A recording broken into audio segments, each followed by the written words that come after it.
1971, and the title of the conversation was just open-ended. There wasn't any agenda. We weren't trying to cure anybody of anything. We were just there, 4 or 5 volunteers, civilians, we sometimes called, and these conversations. These are some of the most thrilling conversations I have ever had in my life.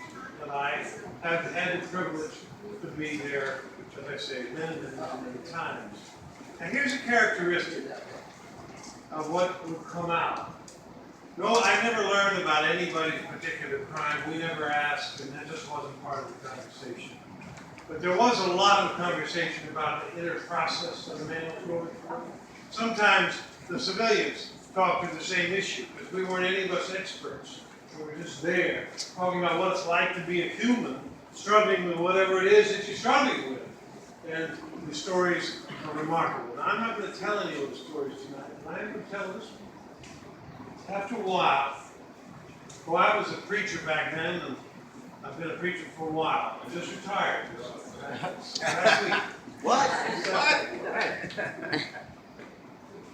It came to me as I listened to these men talking about their inner process, their motivations, their desires, their failures, my desires, my failures, and the phrase came to me, I'm a criminal. I'm a criminal. Now, the state has interest in some behaviors and not in others. And I'm not going to say that's all wrong. And furthermore, not everybody who's in prison is guilty, even though they may have been convicted by a jury. But nevertheless, this is the phrase that came to me. I understand.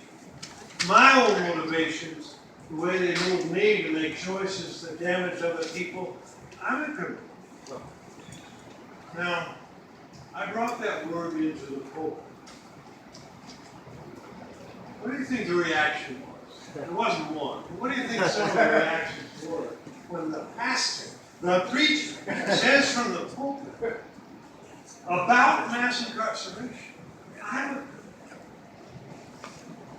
I'll tell you 2 things that happened. Some people, it broke their heart, which is what I hope for. You know Psalm 51? A broken and contrite heart, O Lord, is the only good and perfect gift. A broken heart.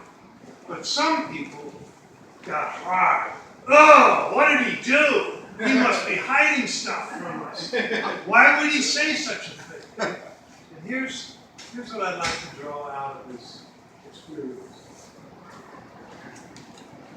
The only thing worse than a criminal is a person that doesn't know they're a criminal. You follow me? The only thing worse than someone who has broken others' trust, and that's everybody, right? Everybody.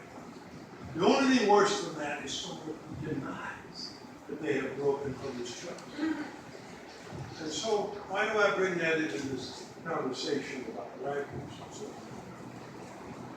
The system of this, what I call the criminal American justice system, that's the only way you're going to talk about it. It's the criminal American justice system. This is a system that enables essentially white America, through many, many, many decades, essentially white America, to do some splitting. They're the bad people. I am not. It's part of a psychological coping mechanism of a deep, deep weakness inside a large part of the dominant class. It's an actual spiritual disease. I am good, they're not.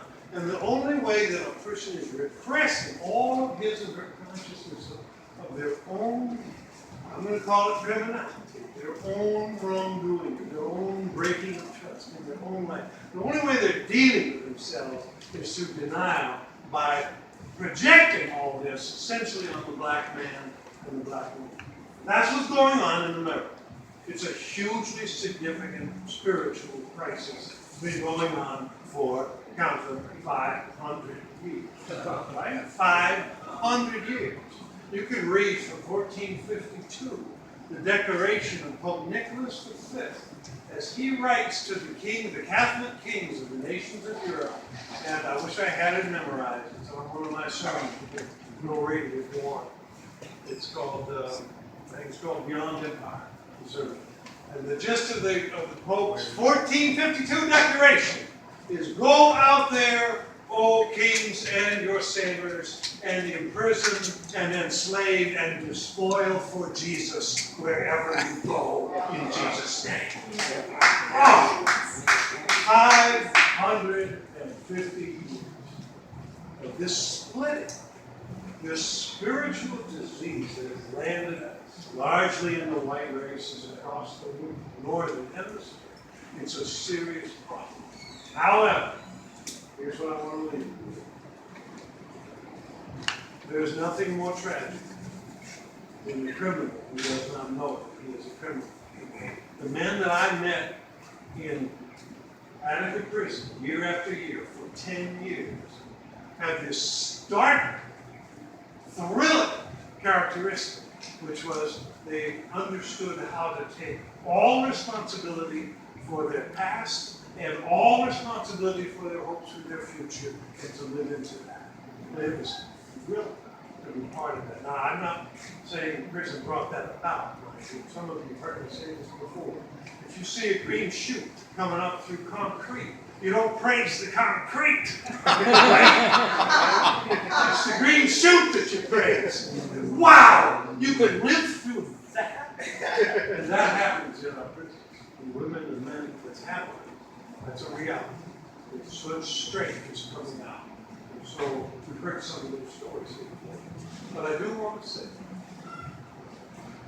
the men, mostly men, sometimes women, in positions of power, including the power of violence in the CO, and the power to impose violence in a judge, and all of the forces of power from imperialism's great reach, the drones that are flying over the nations and killing without due process and so on. All of those acts are acts of criminality where the person does not know he is a criminal and is involved in this spiritual splitting. I am good, they are bad. George Bush used to say it exactly like that. We are good, they are bad. It's a splitter. This is a spiritual disease. And so my heart breaks when I perceive a human being who is so low consciousness that he does not know that he is a criminal. My heart breaks. And this, when I listen to Dr. Martin Luther King Jr. on this subject, when I hear Che Guevara say, love is what this revolution is about. All I'm understanding is that individual, that revolutionary, in various forms of leadership, that revolutionary is understanding that the saddest thing in the world is that a human consciousness should fail to be aware of his and her weaknesses, past wrongs, fail to present him or herself with honesty into this world. And that failure is so tragic that it leads to astonishing violence in this world. Astonishing violence. I'll leave you with this thought from Dr. King.